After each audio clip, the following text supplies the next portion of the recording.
তেরনকেলি নরুপাড়া হিলফুল ফুজুল ইসলামী সেবা সংঘ এই 10 বছরে আমরা কিতা দিছে যা অতীতে তারা সদস্য দায়িত্বশীল হলে কিছু বর্ণনা করছেন। আমরা আশা করি এই সংগঠনের দায়িত্বশীল ও সদস্য সকলের কাছে হিলফুল ফুজুল ইসলামী সেবা সংঘ হুজুর আকরাম সাল্লাল্লাহু আলাইহি ওয়াসাল্লামে নিজে গঠন করছিল সাহাবা কেরাম লইয়া।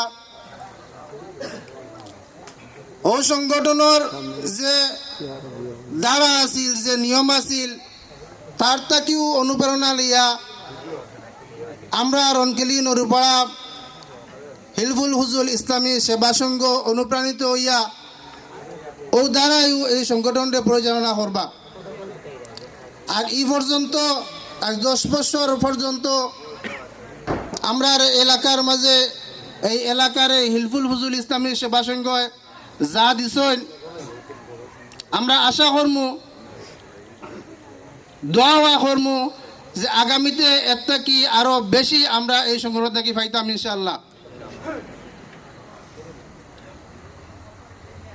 আর এলাকার আমরা মুরব্বী আর নৌজওয়ান যারা আছেন সবার কাছে আমার ও কামনা থাকবো যে আপনারা সব সময় সর্বক্ষেত্রে এই সংগঠনের সাথে থাকবা। যে সময় যেটা লাগে তারা উদ্যোগ নেন, আমরা হলে সহযোগিতা করিয়া তারা রাগ গইয়া দিব ইনশাআল্লাহ। এই বলে আমি আমার বক্তব্য শেষ করলাম। ওয়া আখির দাওয়ানা আলহামদুলিল্লাহি রাব্বিল আলামিন।